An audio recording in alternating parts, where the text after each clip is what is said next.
Mesdames, Messieurs, bon après-midi et bienvenue à cette autre édition de votre magazine Réunion de famille. On vous souhaite naturellement une chaleureuse bienvenue, espérant que vous aurez apprécié les prochaines minutes que nous aurons à passer ensemble jusqu'aux environs de 14 heures. C'est un programme comme tous les autres, mais avec une particularité qui permet à ceux qui ont des difficultés ou alors à ceux qui rencontrent des problèmes de pouvoir s'exprimer sur notre plateau, mais aussi c'est un magazine qui met sur pied des thématiques qui nous concernent, qui vous concernent à la maison et avec la possibilité, n'est-ce pas, de pouvoir réagir via les contacts téléphoniques qui sont affichés au bas de votre écran, en tout cas qui vont devoir être affichés. Merci à la grosse équipe de production de ce rendez-vous réunion de famille qui va de lundi à vendredi entre 13h et 14h. Maître Tchakam est déjà sur le plateau. Maître Tchakam, bon après-midi. Bon après-midi, Byron. Comment vous allez? Moi, je porte quand même charme. Ah bon, merci beaucoup d'avoir accepté d'être avec nous cet après-midi encore. Avec vous, on abordera une thématique très importante et vous aurez certainement beaucoup de conseils à nous donner au cours de l'émission. Patrick Bessala, notre psychologue et chercheur à l'Université de Yaoundé 1 en Waikele, est présent sur ce plateau. Patrick, bon après-midi. Bon après-midi, Byron. Comment vous allez? Je vais très bien. Merci d'être avec nous cet après-midi encore. Oui, je voudrais profiter pour dire un bonjour, je suis particulier à deux ou trois personnes. Je pense comme ça au professeur Ebale Monese Chandel, qui travaille avec, qui me suit dans mes recherches. Je pense également au professeur Richard Laurent Ongba, n'est-ce pas, qui coordonne toutes les activités universitaires. Merci beaucoup d'être avec nous. Et puis nous avons une dame sur ce plateau, Rosine, avec qui nous aborderons, n'est-ce pas, la thématique concernant l'identification de la paternité. Rosine, bon après-midi. Bon après-midi à vous, Byron. Merci d'avoir accepté, n'est-ce pas, de passer sur le plateau de Réunion de famille pour répondre à certaines questions qui vont vous être posées en ce qui concerne la paternité de nos enfants. Mais avant, on va prendre une petite transition et juste après, on vous revient, juste derrière.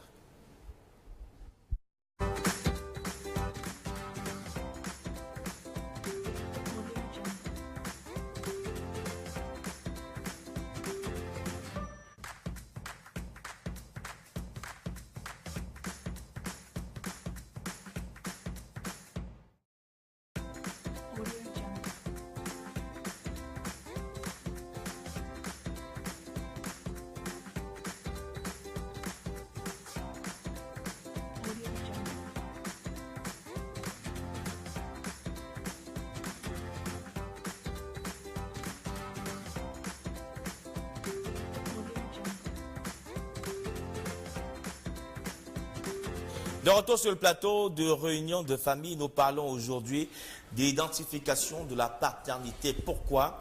Je vous propose d'abord de suivre avec beaucoup d'attention en quelques secondes cet élément et on vous revient, n'est-ce pas, pour échanger sur la thématique du jour. Un père de 9 enfants a découvert qu'il était stérile. Alors, c'est un peu l'histoire gênante du jour. Je vais y aller par étapes pour faire monter le suspense. Donc, c'est l'histoire d'un enseignant marocain. Il vient d'apprendre sa stérilité lors d'une banale consultation chez l'urologue. C'est là qu'il a appris son infertilité à cause d'une varicelle aux testicules qui le touche depuis 50 ans. Donc ça, c'est pour la stérilité, donc depuis des années. Mais le hic, c'est que cet homme est marié depuis 35 ans et qu'il est père de 9 enfants. Ah bon? Aïe. Et bon. Donc, s'il avoue avoir eu des doutes sur la fidélité de sa femme... Il y a eu explication autour de la table de la cuisine. Là. Sa femme qui a l'air d'être donc très fertile. Jamais il n'aurait pensé qu'elle serait allée aussi loin, qu'elle pourrait le tromper tant de fois et avoir tant d'enfants. Il a déposé plainte auprès du procureur du roi pour demander le divorce.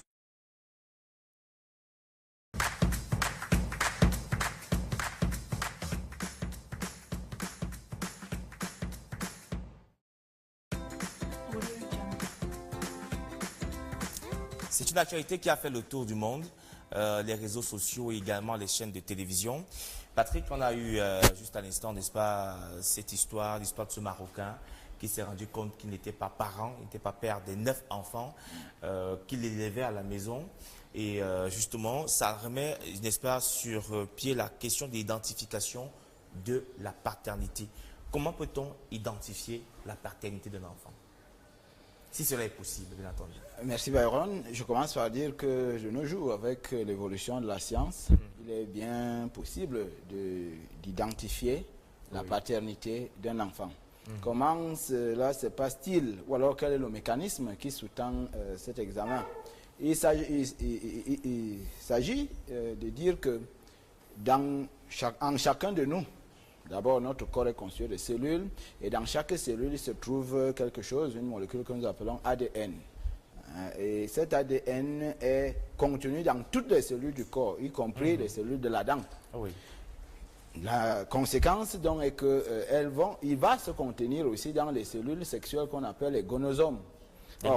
Les gonosomes. Or, vous savez bien que pour faire un enfant, il faut des spermatozoïdes, donc gonosomes d'origine masculine, et l'ovaire, l'ovule, gonosome d'origine féminine. De sorte donc que chaque gonosome va donner, parce que j'ai manqué de le dire, l'ADN comporte 2 brins, il est bicaténaire. Donc chaque gonosome va donner un brin pour que la fusion des 2 brins venant du père et de la mère fasse 2 brins qui font un être humain. Et je précise pour ceux qui nous suivent que l'être humain a 46 chromosomes, soit 23 paires. Et donc chaque partenaire, chaque parent va donner un brin seulement. Alors, pour l'enfant qui naît, lui, il s'en sort et s'en tire avec 2 brins. On va donc aller examiner dans l'ADN de l'enfant, on peut prendre une cellule n'importe où aujourd'hui, aller examiner pour voir si un des brins au moins correspond à celui du père. Parce qu'il faut aussi se dire que le brin se régénère, mais de manière identique. Il ne change pas. D'accord. Alors, Rosine, on a eu cet élément. Hein. Comment, je ne vais pas me dire, il dit vous les femmes, comment une femme peut-elle avoir 9 enfants, faire croire à son mari qu'il est le père de ces enfants-là? C'est pour la supercherie. On la gère comment pendant autant d'années? Bon, ça dépend. Parfois, ça peut relever de la chance. Parfois, ça peut aussi relever du fait que le mari n'ait aucun soupçon, aucune inquiétude et qu'il ait fait confiance à sa femme qui n'avait peut-être pas la même confiance en lui. Et parfois, qui peut aussi faire des choses pour vouloir sauver le couple parfois. Parce que dans certaines cultures, la majorité des cultures, on se dit quand on est marié, c'est déjà pour avoir des enfants. Oui. Bon, peut-être cette femme l'a fait pour vouloir sauver un couple, mais en sauvant le couple, elle n'a pas pensé à l'intégrité, à la dignité, peut-être de celui qu'elle trompait. Et donc, on en arrive à ce type de situation parce qu'il n'y a peut-être pas eu de soupçon de la part du mari qui se fait, je dirais, dans un certain point du sens, abusé. D'accord. Maître Tchakam, 9 enfants, ça fait quand même beaucoup. Qu'est-ce qui pourrait justifier une telle infidélité et une tromperie aussi immense qu'un océan? Comme vient de le dire notre copain Lénis, il y a des situations dans lesquelles on voudrait sauver le mariage. Il faut s'entendre que dans certains foyers, quand il n'y a pas d'enfants, cela pose un gros problème. Je voulais dire un grand problème. Oui. On est la risée de la belle famille, on est la risée du mari même, de ses collègues, de service, de sa propre famille même. Et cette fois-là, on refait l'enfant à tout prix. Nous avons découvert dans le cas du Marocain que lui, il était infertile. C'est lui l'homme. Et la dame le savait. Pour protéger ce foyer, parce qu'il aime son homme. Donc c'est une preuve d'amour. Oui, c'est une preuve d'amour. Il fait des enfants dehors. Dans le cadre de la tricherie. Je sais bien que mon homme est infertile, mais je conçois. Il ne se doute de rien, comme l'a dit notre copain Lévis. Il ne voit pas ça dans un verre d'eau, Maître Tchakam. Il faut tromper, il faut être infidèle. Il ne se rend pas compte. Mais pour revenir à l'identification telle que développée par le psychologue, je vais ajouter quelques éléments. L'identification de la paternité tient essentiellement au lien de sang. Il faut que le père ait un lien de sang avec l'enfant qui est né. Et pourquoi on veut identifier la paternité? C'est dans 2 hypothèses uniquement. Soit il y a le doute sur la paternité de l'enfant, comme dans le cas de l'espèce du Marocain, ou alors il y a contestation dans la paternité de l'enfant. Il y a plus d'un père. Chacun se réclame être l'auteur, le géniteur de cet enfant. Vous voyez que la dame se retrouve dans un dilemme. Mais en réalité, nos épouses, nos femmes, nos sœurs, nos mères connaissent les géniteurs de leurs enfants. Ils connaissent. Bon, je veux comprendre un peu, Patrick. Est-ce qu'il est possible, supposons que revenons d'abord au Cameroun, hein, pour laisser le cas du Marocain, parce qu'on a l'habitude de dire que c'est au Cameroun qu'on trouve les femmes infidèles ou qui font ça, ce genre de choses. Donc on se rend compte qu'en Hexagone également, c'est possible. Est-ce qu'il est possible qu'une femme qui est mariée, hein, avant de se rendre compte que son mari ne fait pas d'enfant, puisqu'elle a une double vie depuis le célibat, et qu'elle continue avec cette double vie pendant le mariage, qu'elle ne sache même pas que ce n'est pas les enfants de son mari? Est-ce que c'est possible? Non, je crois que, très sincèrement, les femmes, même quand elles ne sont pas à l'école, sont douées de quelque chose qui va au-delà de ce que l'on peut avoir, c'est-à-dire l'intuition. Alors, cette intuition, doublée à l'effectivité des actions qu'elle a posées, font les deux associés, hein, souvent qu'elle sait presque toujours qui est le père de ses enfants. D'accord. Rosine, vraiment, c'est toi qui es une femme, hein, dis-nous un peu, est-ce que une femme connaît réellement toujours qui est le père de son enfant? Dans la majorité des cas, je dirais oui. Mais je ne peux pas certifier toujours, parce que les cas diffèrent. Vous avez des cas comme les situations de viol, par exemple, où si une femme s'est fait violer la même nuit par plusieurs personnes, elle ne peut pas déterminer exactement qui peut être l'auteur de la grossesse. Mais dans d'autres cas plus légers encore, les cas normaux, il est toujours facile d'identifier, j'ai eu des rapports avec tel à tel moment et pour tel nombre de temps. Et pour celles qui vont à l'hôpital, parce que toutes ne vont pas toujours à l'hôpital, quand vous faites la première échographie, elle vous renvoie la date de conception avec les coordonnées, heure, minute, et puis... bon, sauf qu'elle ne vous détermine pas qui est le géniteur. D'accord, ça veut dire que une femme ne peut pas se tromper. Si elle est avec son mari, pour revenir au cas du Marocain, elle sait exactement que son mari ne fait pas d'enfant. À 99%, il ne faut pas se tromper. D'accord. On va regarder un tout petit peu dans notre débat, comme dit soit notre réalisateur Eric. Revenons, n'est-ce pas, à la paternité. Un homme, comment être au courant qu'on peut faire des enfants ou pas, Patrick? Oui, si on veut absolument se rassurer qu'on peut faire des enfants, il n'y a pas qu'à aller avec une femme et générer une grossesse. Il y a un examen qui se fait dans nos hôpitaux qu'on appelle le spermogramme. Alors le spermogramme va vous permettre de connaître le nombre de spermatozoïdes qui se trouvent contenus par millimètres cubes de sperme, la vitalité de ces spermatozoïdes, leur niveau de mobilité. De sorte que si, par exemple, vous vous en tirez avec un sperme qui n'a pas de spermatozoïdes, on dira que vous avez l'azospermie, c'est-à-dire que votre sperme est vide, en fait. Lorsque Lolo, le spermatozoïde... oui, comme on dit ça, Lolo. C'est Lolo. Lorsque, dans certains cas, ces spermatozoïdes existent, et en nombre suffisant, je rappelle qu'ils sont à peu près 160 000 par millimètre cube. Lorsqu'ils existent donc, et en nombre suffisant, malheureusement, du fait peut-être des infections, des IST et autres, on peut se retrouver à des cas où les spermatozoïdes sont immobiles. À ce moment-là, on dit que vous souffrez d'asténosospermie, c'est-à-dire que vos spermatozoïdes existent, mais ils n'ont pas de vigueur, n'ont pas de mobilité, ils sont donc asténiques, si vous voulez. Ces cas-là, je voulais dire que cet examen vous permet de savoir si oui ou non vous êtes fertile, sans risque de vous tromper réellement. Alors, puisqu'on ne sait pas toujours, la femme ne dit jamais que l'enfant que je porte dans le ventre est un enfant ou pas, ou ne vous le dira jamais, même à la naissance de l'enfant. Comment un père peut-il déterminer si c'est son enfant ou pas, Rosine? Puisqu'on parle de paternité aujourd'hui, comment un homme peut déterminer que l'enfant, si c'est mon enfant? Parce que beaucoup ne passent pas cet examen, hein, Patrick. Il faut rappeler que beaucoup ne savent même pas ce qu'on appelle le spermogramme. Le spermogramme, beaucoup ne le font pas, cet examen. Est-ce qu'il est possible qu'un homme regarde un enfant comme ça, là, il détecte que c'est son enfant, Rosine? Ou que ce n'est pas son enfant? D'abord, je dirais, a priori, il y a ce phénomène vulgaire qui s'appelle la ressemblance. Bon, la ressemblance par des traits physiques. Voilà, ça veut dire si l'enfant ne ressemble pas au mari, il peut ressembler peut-être au père du mari ou alors au grand-père ou quelqu'un de la famille du mari. Ou alors, quand l'enfant ne ressemble pas physiquement à son papa, il y a par exemple les attitudes. Bon, les attitudes... Du bébé?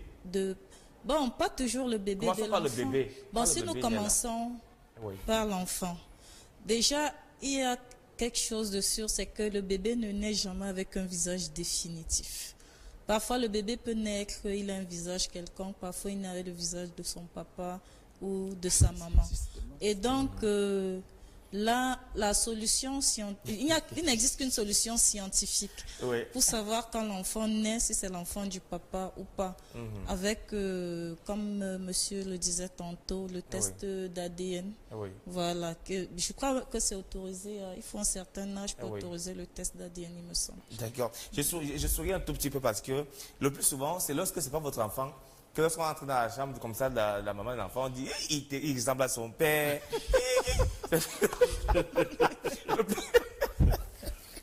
Le plus souvent, peut-être quand vous n'êtes pas votre enfant. Alors, Maître Tchakam, est-ce qu'on va dire aujourd'hui que lorsque on est marié et que notre épouse donne naissance à un enfant, il faut automatiquement passer par le test ADN? Parce que comme disait Rosine, il peut arriver qu'à la naissance, un bébé ne vous ressemble pas, mais en grandissant, prenne, n'est-ce pas, des traits de semblance, soit de votre frère ou de votre parent, et parfois pas. Est-ce qu'il faut passer automatiquement aujourd'hui par les tests ADN pour déterminer si c'est votre enfant ou pas? Ma réponse est juridique. Dans le cadre du mariage, l'enfant qui naît a pour père le mari de sa femme. Mais ce n'est pas le géniteur. Laissez-moi dérouler Byron. Je voudrais que les gens comprennent, les téléspectateurs comprennent. Dans le cadre du mariage, l'enfant qui naît a pour père le mari de la femme. Vous comprenez? Même s'il n'est pas le géniteur naturel, que madame aille tricher, comme on dit souvent, à côté, qu'on reconnaisse même que c'est le collègue de monsieur, même avec les traits morphologiques, vous restez dans le lien du mariage, les enfants qui sont nés appartiennent à l'époux. Même si vous vivez dans des maisons séparées, l'autre à Douala, l'autre à Maroua, vous êtes séparés depuis fort longtemps, mais le divorce n'a pas été prononcé. Tous les enfants qui vont naître entre-temps, bien que vous n'ayez même pas eu les rapports sexuels, ce sont les enfants du mari. Donc, sur le principe du mariage, tout enfant qui naît est l'enfant du mari. Maintenant, s'il y a doute, parce qu'en réalité, le test ADN auquel fait allusion le psychologue, c'est le test de paternité en réalité. Test de paternité. On veut découvrir si le lien de sang, comme le veut le législateur, le lien de sang existe réellement entre ce prétendu papa et l'enfant qui est né. Et il y a plusieurs procédés pour le faire. Est-ce qu'il y a un élément qui pourrait pousser un papa, par exemple, un parent à douter de sa paternité vis-à-vis d'un enfant? Oui. D'accord. On va revenir, n'est-ce pas, à développer ces différents éléments-là et voir peut-être dans quelles conditions comment devrait se comporter un parent s'il arrive qu'il découvre, n'est-ce pas, qu'il a été trompé pendant des années par son épouse et qu'il n'est pas le père de ses enfants, même si vous dites que dès le moment où l'enfant naît sous votre toit, c'est votre enfant. Juste derrière cette transition.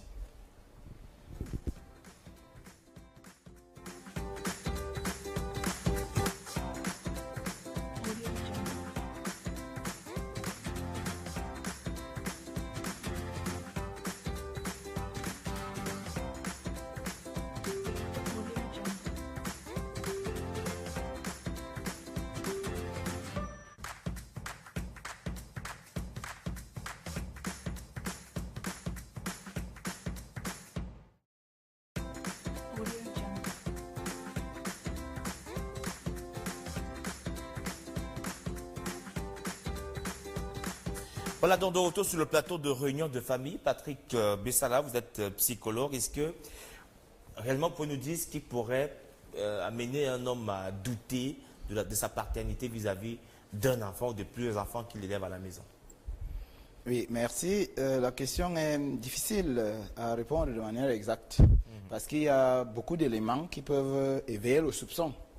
Moi, je commence par les éléments primaires ou primitifs, c'est-à-dire qu'aussitôt que la grossesse est déclarée, une certaine chronologie des événements peut amener un père à douter de la paternité, de sa paternité effective sur le bébé qui va naître. Donc, je parle déjà des éléments, de l'enchaînement des événements au moment où la grossesse est déclarée. Quel est l'élément qu'on peut prendre au sérieux? J'imagine que je sors d'un voyage, par exemple, et que aussitôt 2 semaines après, mon épouse me déclare une grossesse. Alors que je sais que ça fait quand même plus de 3 mois que je suis sorti du pays. Dès lors, connaissant la science, moi aujourd'hui, j'ai toutes les raisons du monde de m'inquiéter et de lui signifier que madame, vraiment, à moins que vous ne me prouviez par des tests effectifs que c'est moi, je ne peux pas accepter un tel grossesse parce que ça ne fait qu'une semaine et demie ou 2 que je suis là. Donc, j'ai dit une certaine chronologie des événements peut déjà amener le père à... peut déjà éveiller les soupçons en celui-ci. Au-delà, le fil de la grossesse en lui-même n'a rien de spécifique qui puisse vraiment permettre à un père de douter. Par contre, lorsque le bébé naît, lorsque l'enfant naît, il y a l'appréciation, comme l'a dit notre sœur, des voisins, des pères, des mères, parce que par expérience, eux qui sont plus âgés connaissent les traits familiaux qui doivent nécessairement apparaître. Ça peut être la forme du nombril, ça peut être la forme des yeux, ça peut être le niveau des sourcils. Il y a un ensemble d'éléments comme ça qui vont faire que les parents commencent à... Parce que ça intéresse les parents. Quand un enfant naît, surtout les premiers, ça intéresse vraiment les parents de se rendre, de savoir... La mère de l'homme vient toujours comme ça tenir. Effectivement, savoir que cet enfant-ci... Alors elle a 6 yeux. Quand elle regarde, ce que vous ne voyez pas, elle peut voir. Maintenant, lorsque le visage commence à s'identifier nettement, c'est-à-dire à se différencier, si vous voulez, c'est le mot qui convient, lorsque le visage commence à se différencier, c'est-à-dire à se détacher nettement des autres, même le mari en ce moment-là peut déjà commencer à se dire que ça, c'est peut-être pas le visage de notre famille. Au-delà, l'enfant grandit, les formes se mettent en place.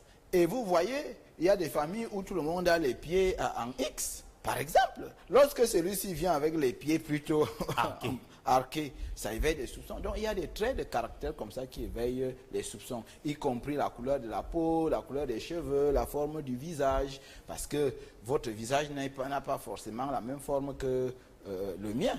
Il y a des gens pour qui les cheveux entrent là avant de ressortir, d'autres pour qui les cheveux... Donc ces différents éléments peuvent effectivement amener un père à douter. Mais il y a des éléments plus subtils. Les propos même de l'épouse, son attitude vis-à-vis des enfants lorsqu'ils grandissent. Je vous avais parlé d'un cas ici. Quand une mère sait pertinemment que cet enfant-ci n'est pas celui de mon mari, je vous assure, au contact de cet enfant, elle-même, elle a une attitude qui peut trahir. Tout ce qu'elle a fait. Donc, un mari qui est vraiment outillé, un mari qui est curieux, un mari qui est avisé sur toutes ces questions peut se rendre compte avant les 5 ans que cet enfant-ci probablement n'est pas son enfant. Mais tu as comment de venir à vous, hein? Je voudrais que la madame parle un peu, Rosine, qui est là. Est-ce qu'aujourd'hui, avant d'arriver au niveau où l'enfant est déjà né et qu'on vient d'identifier avec des traits de ressemblance et autres, est-ce qu'il y a des hommes qui peuvent connaître le cycle de leurs épouses? Parce qu'on sait aussi qu'une femme peut vous dire qu'elle est enceinte, et même si ça fait 2 semaines qu'elle doit rentrer, vous tombez dans le panneau. Il faut être très intelligent, comme le disait tantôt, comme vous, Patrick, pour comprendre que non, en 2 semaines, c'est sûr qu'il y a eu... Pour là encore, il faut connaître le cycle de la femme. Est-ce que c'est facile? Oui, je pense que c'est facile. C'est-à-dire qu'un homme, quand sa femme tombe enceinte, il connaît que c'est tel jour qu'elle a conçu, ou telle nuit qu'elle a conçu. C'est possible? Bon, pour la connaissance du cycle, oui. Mais s'il n'y prête pas attention, il ne peut pas toujours savoir quel est le jour exact de la conception. Voilà, donc souvent, qu'est-ce qui se passe? C'est que dans les couples qui dialoguent, si la dame a déjà dit à son monsieur, bon voilà, c'est de tel jour à tel jour, et voilà, j'ai un cycle de tel nombre de jours, il peut s'y intéresser et calculer de façon à ce que, au moment où l'aspect des choses change, qu'il sache quand est-ce que c'est arrivé. Mais s'il n'y prête pas attention, bon, il va juste se limiter peut-être à la dernière date des rapports sexuels, et puis... Moi, on ne peut pas me tromper, hein, parce que on doit connaître, il faut connaître rapidement. Je vais éclaircir un élément. Moi, je connais quelque chose que je voudrais vraiment connaître. C'est que même quand c'est troublé, il faut les connaître. hommes sont souvent naïfs. Oui. Et sur le fallacieux prétexte qu'ils font confiance. Je fais confiance à ma femme, alors ils ne regardent plus. Mais il est vraiment important pour un homme de connaître le cycle de sa femme. C'est le premier élément, on va le voir peut-être lorsqu'il faudra aborder cet angle de choses, de contrôle effectif de ce qui peut survenir. Moi, je dis donc à tous les hommes aujourd'hui de compter les cycles de leurs épouses. Ça ne sert à rien d'avoir une épouse dont on ne maîtrise pas le fonctionnement. Et ça ne va pas dire que ne faites pas confiance à votre épouse, hein, mais c'est bon de contrôler. De contrôler, c'est une façon aussi de la mettre en sécurité. Aussi, quoi, aussi oublier parfois. Voilà. Et je précise donc que le cycle commence à être compté au premier jour de l'apparition des règles. Et il finit d'être compté au début de l'apparition des règles du cycle. Quand ça finit même, quand elle arrête d'utiliser l'espace qu'elle utilise, vous savez qu'après 3, 4, 5 jours, c'est la période féconde. Ou après 7 jours, 8 jours. Oui. Il faut connaître ça. Mais Tchakam, vous voulez ajouter quoi? Oui, l'élément que je voulais ajouter, c'était sur l'aspect de qu'est-ce qui peut pousser un homme à douter de la paternité de son propre fils. Il y a plusieurs indices. Et les législateurs civils les a énumérés. 1. Pendant la période de conception, la femme était dans une inconduite notoire, c'est-à-dire qu'elle était extrêmement frivole. L'homme peut commencer à ce moment à douter de la paternité de l'enfant qui va naître. 2. Pendant la conception de l'enfant, dû à l'éloignement, le père était peut-être à l'étranger, dans un service militaire quelque part, et ne pouvait pas matériellement avoir un don d'ubiquité pour être au lieu de service à l'étranger et faire le rapport sexuel avec sa femme. Le doute s'installe également relativement à la grossesse qu'il trouve sur le site. Autre chose, pour revenir au cas du Marocain, troisième élément, il peut advenir que l'homme, ayant fait son spermogramme, comme l'a dit le psychologue, sait déjà qu'il n'est pas fertile, qu'il ne peut pas procréer. Il le connaît de manière médicale. En ce moment, il va douter que l'enfant qui naît de lui, naît de son épouse, n'est pas son enfant. Il n'a même pas encore déclaré à son épouse qu'il est infertile. C'est des cas connus que nous connaissons dans des procédures. Il pourrait donc réagir comment? Lorsqu'il sait que lui ne peut pas faire d'enfant, il voit donc un enfant qui arrive à la maison, il reste tranquille, ou alors il dit chérie. Avant d'arriver dans la réaction, je voulais énumérer les éléments pour que les gens comprennent. D'accord, allons-y alors, parce qu'on gagne un temps. Tout à fait. Oui. À la fin maintenant, autre élément, et le quatrième, c'est la déclaration même de la mère, qui lorsqu'elle est mécontente, te raconte que, cher ami, le petit junior là, ça ne vient pas de toi, hein. Rassure-toi. Tu penses que la scolarité que je paye tous les jours, et je l'habille bien là, c'est les petites miettes que tu me donnes au quotidien là. Ça donne l'occasion de soupçonner et de douter de la paternité de l'enfant. Vous constatez? D'accord. Maître Tchakam, alors je vais revenir à Rosine, avant de prendre quelques messages. Pourquoi une femme doit cacher à son mari que l'enfant qu'elle porte, ou bien qu'il vient de naître, ou qu'ils élèvent à la maison n'est pas son fils? Il peut arriver que par accident vous avez été infidèle, hein, et vous savez que ce n'est pas l'enfant de votre mari. Est-ce qu'il faut toujours cacher la vérité? Vous savez, Byron, il n'y a jamais de crime parfait. Ça veut dire, si moi, Rosine, ce matin, je fais quelque chose qui n'est pas bien, si c'est une faute que j'estime grave, je n'irai pas de prime abord me confesser ou le raconter sur tous les toits. Qu'est-ce que je vais faire? Je vais essayer de gérer. Et la première solution pour gérer, c'est quoi? Dissimuler. Et en dissimulant, je ne vais pas penser à quelqu'un d'autre, mais à moi d'abord. En me disant quel est mon honneur dans ça, qu'est-ce que je vais y couper. Après moi, c'est l'objet de ma tromperie qui est sûrement l'enfant. Parce que l'enfant qui relève d'une infidélité, même si on l'aime, même si c'est quand même un enfant, faut avouer que c'est quand même une croix qu'on a portée. Parce que sa source n'est pas toujours considérée par la majorité comme étant une source, comment je dirais ça, agréable, quoi. Voilà. Et donc, ce qui fait que je me dis qu'en cachant, le temps passera, que j'aurai une solution qui aura la force de pardonner. Mais souvent, c'est pas ça la solution. Il y a des hommes à qui vous irez par exemple dire le matin, c'est pas ton enfant. Il se retrouve en train de vous buter l'enfant ou en train de faire quelque chose, une chose à laquelle vous n'aviez pas pensé. Bon, déjà, comme j'ai dit, la première raison, souvent, quand vous êtes en couple, c'est pour soi-disant sauver le mariage. Même s'il n'y a pas de crime parfait, ça va toujours se savoir. Et la deuxième chose encore qui peut faire en sorte que vous n'alliez pas, par exemple, vite raconter, c'est peut-être de savoir que le géniteur, par rapport au expert que vous avez présenté, n'a pas toujours les moyens d'entretenir cet enfant dont il a la paternité. Donc parfois, on se remet au plus offrant. Donc pour des cas... Bon, bref, les raisons sont multiples, on ne peut pas toutes les énumérer ici. Alors, on va aller rapidement, parce qu'il y a un élément qui est beaucoup d'éléments qui se bousculent dans ma tête. Parfait, qu'est-ce qu'il est possible que lorsque la dame se rend compte que son mari n'est pas fertile et qu'elle commence à avoir des enfants, puisqu'elle a des enfants qui viennent de l'extérieur, est-ce qu'il est possible qu'avec un homme avec qui tu as eu il y a 2, 3, 4 enfants, tu commences à l'aimer plus que ton mari? Oui, d'abord, je voudrais vous confesser que... Rosine a fait ça, elle dit oui. Lorsqu'une tu es femme, marié, mais tu aimes celui qui est le père de tes enfants. dans une situation de tricherie, l'homme, il va rarement avec le cœur. Lui, il va pour jouer. Généralement, c'est ça qui s'observe. C'est pour ça que, malgré toute l'infidélité qu'on peut accorder aux hommes, dans les 80% des cas environ, ils arrivent à conserver leurs épouses. Par contre, quand l'épouse sort du cercle familial pour aller se donner à l'extérieur, elle y va généralement avec le cœur. Ça fait donc que, pour répondre exactement à votre question, il est tout à fait concevable et normal et fréquent qu'une fois qu'elle est sortie, qu'elle s'abandonne là-bas et le mari n'a que ses yeux pour pleurer. Merci beaucoup. On va revenir justement, toujours parlant de la paternité. Comment est-ce qu'il est possible qu'un homme détecte que l'enfant de la dame avec qui je sors de temps en temps, là, c'est mon enfant ou c'est l'enfant de son mari? On va revenir là-dessus parce qu'il y a également que tu peux te rendre compte que ton ex, là, les yeux d'un enfant là te ressemblent beaucoup par rapport aux yeux de son véritable mari. On va prendre quelques messages rapidement, le temps avant de revenir.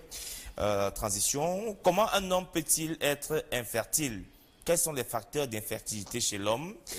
Alors, jamais je ne suis pas d'accord avec le père qui dit que un homme doit compter les règles de sa femme. C'est pas bien.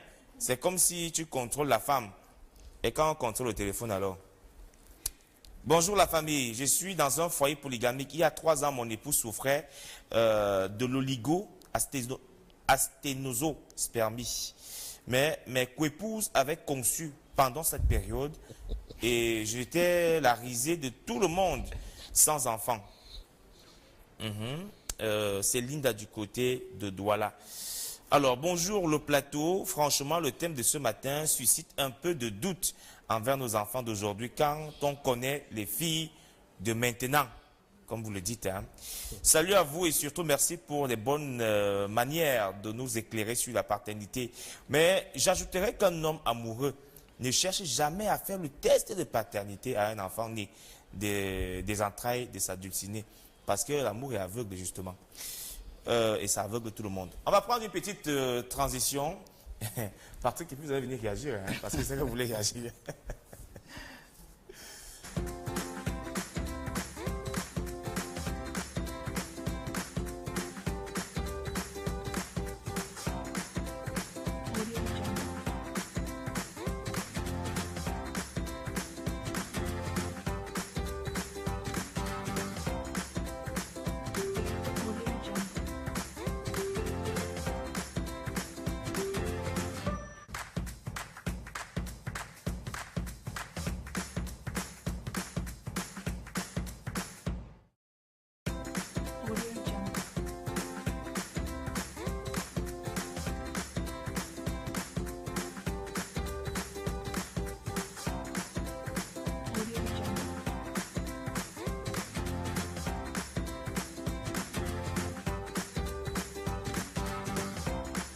Plateau de réunion de famille après cette transition. Patrick, vous voulez justement réagir au message d'une téléspectatrice? Oui, il y a une téléspectatrice qui a dit qu'elle était la risée de tout le monde parce qu'elle ne concevait pas au moment où ses coépouses, elle concevait. Je me demande d'abord comment elle a fait pour savoir que son époux souffrait d'oligo-asténospermie. Mais dans cette circonstance, je reviens à ce que Rosine a dit. Il faut, dans la vie, être pragmatique. C'est-à-dire, il faut savoir exactement ce qu'on recherche, vers où on veut aller et quel est le résultat qui nous satisfait le mieux. Quand on a ces visées bien définies, on sait toujours comment se comporter. Si la résolution qu'elle a prise a été d'être fidèle à son époux et que, du fait de cette fidélité, elle est insultée, peu importe, elle reste attachée à son principe de départ. Parce qu'il faut toujours dire que nous n'allons pas être partout apprécié par rapport à ce que nous faisons. Il y a peut-être bon nombre qui aiment me voir sur ce plateau, mais il y en a certains aussi qui n'aiment pas me voir. Et donc, ils sont prêts à critiquer ou à dénigrer tout ce que je fais. Si je sais que je fais ce que je dois faire, eh bien, ça me laisse à 37. Ça devrait me laisser à 37. Donc, pour cette épouse, il faut qu'elle soit ferme sur ses principes de départ. Mais si son époux manifeste absolument le désir d'avoir d'enfants, alors que lui sait pertinemment qu'il n'en peut pas, elle sait comment les trouver. Donc, il ne faudrait pas Supposons dans le cadre de Linda, justement, qui est dans la polygamie, oui. Patrick, elle sait que son mari ne peut pas avoir d'enfants, mais les deux épouses font des enfants.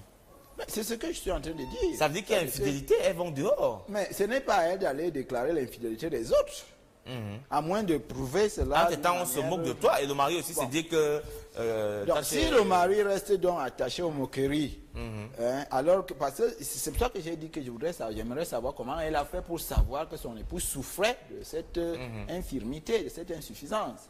Maintenant, si l'époux et elle sont convaincus que nous ne faisons pas d'enfants parce que vous ne pouvez pas en faire, voilà, les autres là ont défini une position et une considération pour eux. Maintenant, si malgré tout ça, il continue à vouloir se faire passer pour celui qui est omniprésent, omnipotent, alors l'épouse peut donc aller chercher les enfants puisqu'elle peut en faire. D'accord. Maître Chakam, avant justement de vous poser la question de savoir comment devrait réagir un homme qui se rend compte que son épouse a amené des enfants à l'extérieur, que peut-être il n'y a pas de cas d'infidélité, il peut arriver aussi que un de vos neveux ou un de vos cousins, quelque part, de temps en temps, a une relation en cachette avec votre épouse et donne des enfants qui vont vous ressembler, parce que c'est le sang, mais vous n'êtes pas le père. Est-ce qu'il est possible qu'un homme ressente que, comment mon enfant ressemble trop à Victor comme ça, là, ou bien à Benjamin, il peut détecter, il peut soupçonner quelque chose? Parce qu'un enfant ne peut pas quand même ressembler plus à votre cousin, à votre neveu qu'à vous-même. Justement, nous tombons dans le coup de la recherche de paternité et également de la reconnaissance. Parce qu'il est important qu'on y revienne pour que les populations comprennent. On fait le test d'ADN parce qu'on veut avoir l'exactitude sur la paternité d'une personne. Là, c'est quand il y a des doutes. Oui, quand on a des doutes. Oui. Et on procède par la voie de ce qu'on appelle la recherche en paternité. Cette recherche en paternité est opérée par la maman de l'enfant, tant que l'enfant est encore mineur. Elle a le droit de le faire. 2 ans après l'accouchement, elle doit rechercher qui est le véritable père de l'enfant. Si la mère ne l'a pas fait, ça veut dire qu'elle est forclos. L'enfant, après ses 21 ans révolus, il a 1 an pour passer à la recherche de son père. Cela se fait par une introduction d'une requête au tribunal. Avec les témoignages des oncles, des tantes, les liens de morphologie et tout le reste, on va détecter effectivement qu'il s'agit du père. Mais s'il y a toujours un souci, on va passer dans le test ADN, dans le test de sang. Maintenant, ça se fait au Cameroun, Maître Chakam? Le test ADN ne se fait pas au Cameroun. Ça devient compliqué alors. On fait des prélèvements au centre Pasteur ou dans d'autres centres qu'on envoie par DHL dans des armoiries bien développées, en fait, des pièces médicalisées. Ça va en Europe et après on vous retourne les résultats sous forme d'éléments dans ce sens-là. Mais dans un second lieu, lorsqu'il s'agit du père qui veut cette fois-là reconnaître son enfant, on ne parle plus de recherche de paternité, mais c'est plutôt la reconnaissance d'enfant. Ok. Est-ce qu'il faut toujours se fier à ce que disent les gens, Patrick, lorsque votre enfant, même quand il a déjà 7 ans, 8 ans, vous ne voyez pas qu'il vous ressemble? On va dire, oh, bah dis donc, Patrick, mais il te ressemble. Regarde les yeux de son papa. Regarde les yeux de son... Vous savez, Byron, vous savez... Et quand plusieurs personnes vous disent ça, ou bien parce qu'ils ont toujours l'impression que c'est votre enfant, du coup, et même il n'y a pas de ressemblance, on dit qu'il vous ressemble. Vous savez qu'il y a en chacun de nous des opérations mentales qui se font et qui sont déjà comme programmées à atteindre un certain but. Il sera toujours fréquent d'entendre quand un enfant naît, alors qu'on a déjà prédéfini l'auteur de la grossesse, de dire que l'enfant lui ressemble. Il ne faut pas se fier à ce type de choses, même si je ne recommande pas forcément d'aller chercher les paternités. Mais à moi, on m'a dit que mon fils me ressemblait. C'est moi-même, j'ai souvent dit que non, attendez, c'est Tracy. Il n'existe pas. Même si je ne suis pas en train de dire, donc, c'est pour dire que quoi? C'est pour dire qu'il faut faire très très attention à alors, ça veut dire que qu'on vous jette. Ça me ramène à Rosine. Je chute par là en disant que lorsqu'on a quand même dit que vous êtes le géniteur d'une grossesse et que vous avez, il faut prendre l'enfant qui vient.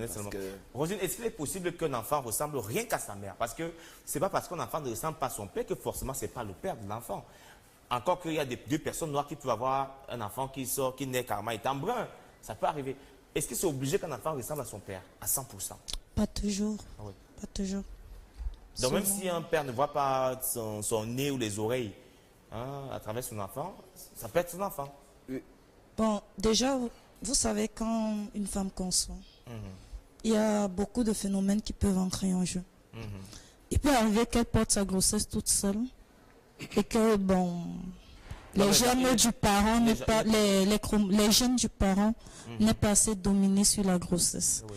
Bon, parce que chez nous ici en Afrique, on nous dit, bon, quand tu es enceinte, il te faut le papa, il faut qu'il dorme derrière toi ou devant toi ou je ne sais comment pour que l'enfant lui ressemble. L'enfant doit ressentir la chaleur. Mais c'est pas toujours ça. Oui. Voilà, il y a des dames avec des grossesses qui ne lui ont pas été faciles.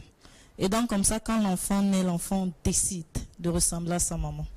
Bon, il y a aussi où le gène du père est dominant, donc c'est ce qui se passe. Je voulais ajouter quelque chose pour éclairer notre spectateur et dire que en réalité, il ne faut pas toujours prendre la ressemblance comme l'unique critère qui vaille pour accepter ou rejeter la paternité d'un enfant. On l'a dit, ça transparaît sous plusieurs formes ici.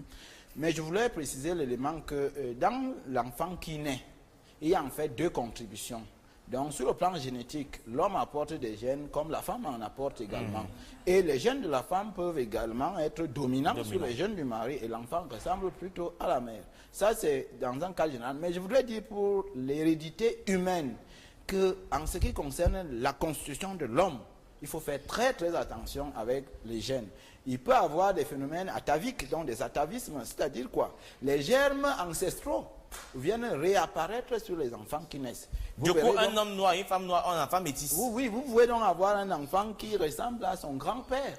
À son arrière-grand-père. C'est possible. Donc, ne prenons jamais la ressemblance comme l'unique, même si on doit, mais pas comme... D'accord. Mais Tchakam, on viendra voir s'il faut pardonner à une femme qui vous a déclaré après peut-être 10 ans ou 30 ans de mariage que les 3 bambins ou 4 enfants que nous avons n'est pas de vôtre. On va prendre quelques messages encore. Si tu surprends un message dans le téléphone de ta femme qui avoue à son ex d'être le père de l'enfant, que dois-tu faire, Jacques depuis Mendon? Bonjour, identifier la parente en couple est insensé et ne peut se justifier pour les couples en crise. En plus, en Afrique, l'enfant c'est l'enfant, peu importe son géniteur, mais à condition que la femme garde le secret de son infidélité. C'est monsieur Misanga, sous le ciel d'Obala, merci. Bonjour, ma copine m'avait dit que notre enfant n'est pas le mien. J'ai laissé. Eh bien, après, elle est revenue remettre l'enfant après 6 ans, en me disant qu'elle mettait... Je ne sais pas ce qu'elle dit. Bon, je l'ai récupéré. On est ensemble. Pas de mon enfant. Quand vous abrugez beaucoup, là, on ne comprend pas. C'est Georges du côté de Douala. Bonjour le plateau. J'ai fait 15 ans de mariage sans enfant. Mon mari souffrait d'une oligospermie sévère et a déclaré avoir eu 4 enfants avec sa subalterne. J'ai quitté le mariage et la même année, j'ai conçu et mis au monde une charmante fille. Voilà, c'est lui qui était plutôt trompé. Alors, l'identification de la paternité dans un couple est vraiment à proscrire car cela peut créer une crise de confiance. Je suis contre cela, c'est Natou sous le ciel d'un Como. Bonjour mes chers parents, pour l'identification de la paternité, un parent qui doute déjà de sa paternité a de multiples raisons. Merci. Quand une femme constate que son mari ne fait pas d'enfant, que le couple discute et ensemble prennent une décision qui va les arranger, car dans ma famille, on a vécu ce cas. C'est vous êtes tellement nombreux à nous écrire, vraiment pas prendre tous les messages, plus on a beaucoup de temps. Maître Tchakam, on a eu, il y a quelques mois, un cas pas très loin de la chapelle Koningui, un monsieur qui a découvert que les 3 enfants qu'il considère comme ses enfants n'étaient pas ses enfants. Après que la dame lui a avoué cette vérité-là, qu'est-ce qu'il a fait? Il a décidé de mettre un terme à la vie de ces derniers. Ça fait quoi, Patrick, lorsqu'on découvre ou quand on nous avoue que nous ne sommes pas le parent de ceux qu'on aime tant, sur le plan psychologique. Oui, merci Byron. Je voudrais d'abord faire ressortir quelque chose. C'est que nous acceptons facilement les enfants que nos épouses amènent avant notre rencontre. Ça, l'homme accepte ça plus facilement. Mais il accepte moins facilement les enfants qui ne seront pas de lui après la rencontre de son épouse. Donc je voudrais quand même faire ressortir ça. Pour dire donc que lorsque vous avez déjà connu une femme et que par après elle vient vous dire que tout au long de votre cheminement en tant qu'époux, elle a eu des enfants qui ne sont pas de vous, c'est comme un tollé dans votre tête parce que vous êtes en train de revivre, de refaire le chemin inverse. Un film. Oui. Un film, donc vous reparcourez votre pénible itinéraire depuis les origines jusqu'à ce jour. Et vous vous rendez compte que vous n'avez été que le jouet, n'est-ce pas, le jouet dans la... Et là, c'est pas facile à pardonner. Je dois vous avouer que c'est une situation qui génère une souffrance psychologique énorme.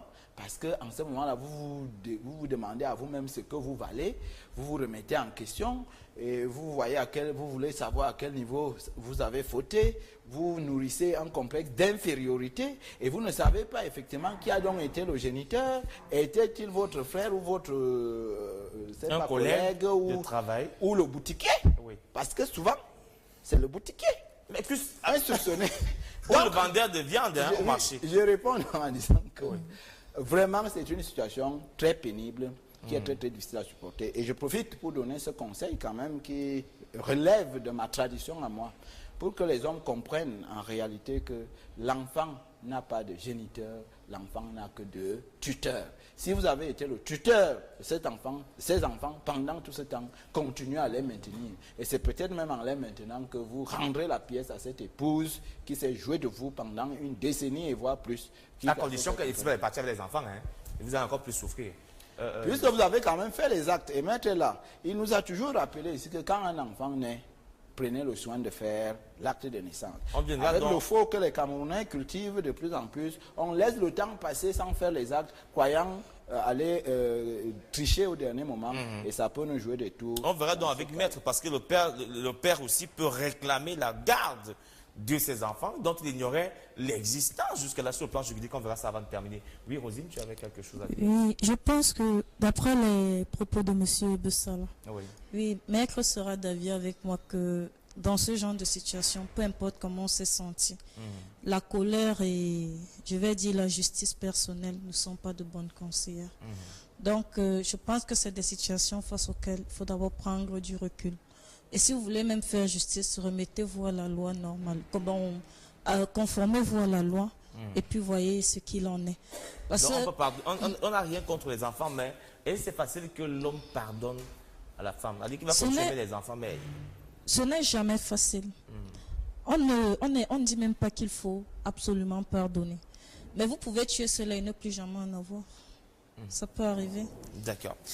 Maître Tchakam, lorsque... vous découvrez que en fait une amie que vous avez une aventure a eu à chaque fois vous avez 2-3 enfants dans une maison où elle est mariée avec quelqu'un d'autre parce que vous étiez l'amant. Même si le monsieur a reconnu ses enfants, est-ce qu'il est possible que vous revendiquiez la paternité de ses enfants? Il y a deux hypothèses qui peuvent s'installer dans ce cas. Première hypothèse, est-ce que votre dulcinée est mariée dans le nouveau couple? Si oui. On va de l'hypothèse de mariage. S'il est marié, je vous ai cité le code civil tout à l'heure. L'enfant a pour père le mari de la mère. Donc, vous ne pouvez pas revendiquer cet enfant. Vous ne pouvez pas. Il est marié aussi. Avec preuve d'ADN. Qu'est-ce que vous appelez preuve d'ADN? Ça, c'est l'occasion de l'adultère. Et c'est des peines d'emprisonnement assez fermes. Ça veut dire qu'il doit rester donc tranquille pour que la femme... Je dis si monsieur, le gars, lui, c'est pas le gars. Le gars, lui, il est un gars du quartier. Hein, c'est un boucher. Il donne la 20 ans à la dame et puis ils ont eu un enfant. Et la dame est mariée. Le mari de la dame a reconnu l'enfant comme étant son enfant parce qu'il croit que c'est son enfant. Et un matin, donc la fille dit, comme tu vois l'enfant qui est à la maison, c'est toi le vrai père. Qu'est-ce qu'il fait pour revendiquer la paternité?